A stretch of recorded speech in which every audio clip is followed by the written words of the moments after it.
Hi hello అండి అందరికీ నమస్కారం అండి ఫ్రెండ్స్ ఇప్పుడు అందిన వార్త కేంద్ర ప్రభుత్వ ఉద్యోగులకు పెన్షనర్లకు అదిరిపోయే శుభవార్త ఇక డిఏ 2% పెంపు అంటూ అప్డేట్ అయితే రావడం జరిగిందండి. అయితే ఇందుకు సంబంధించిన పూర్తి వివరాలు అయితే మన వీడియోలో తెలుసుకుందామండి. వీడియో మాత్రం పూర్తి వరకు చూడండి ఫ్రెండ్స్, అప్పుడే మనకి పూర్తి సమాచారం అయితే తెలుస్తుంది. లేట్ చేయకుండా టాపిక్లోకి వెళ్ళిపోదాము. ఇక కేంద్ర ప్రభుత్వ ఉద్యోగులకు శుభవార్త. ఇక కరువు భత్యాన్ని కేంద్రం పెంచింది. ప్రభుత్వ ఉద్యోగులకు డిఏను 2% పెంచినట్లు కేంద్రం ప్రకటించింది. 2026 జనవరి 1వ తేదీ నుంచి పెంచిన డిఏ అమల్లోకి వస్తుంది. ఉద్యోగులకు పెన్షనర్లకు గడిచిన నెలలకు సంబంధించిన ఎరియర్స్ కూడా అందనున్నాయి. గత డిఏ రేటు బేసిక్ జీతంపై 58%గా ఉండేది. ఇప్పుడు పెంచిన డిఏతో అది 60% అవుతుంది.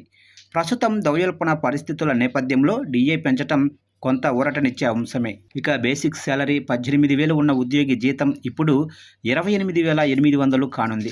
ఇక 29,000 బేసిక్ జీతం ఉన్న వారికి 46,000 జీతం వచ్చే అవకాశాలు ఉన్నాయి. ఇక 2.5 లక్షల బేసిక్ శాలరీ ఉన్న సీనియర్ ఆఫీసర్లు ఇప్పుడు 4 లక్షల జీతం తీసుకునే ఛాన్స్ అయితే ఉంది. ప్రతి ఏడాది డిఏను 2 సార్లు పెంచుతారు.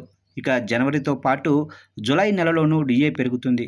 ఇక డిఏ ప్రకటన ఈసారి జాప్యం కావడంతో ఉద్యోగులు నిరుత్సాహంతో ఉన్నట్లు తెలిసింది. ఇక ప్రతిపాదిత 8వ వేతన సంఘం కింద జీతాల విధానాన్ని సంస్కరించాలని ఉద్యోగ సంఘాలు మరోవైపు డిమాండ్ చేస్తున్నాయి.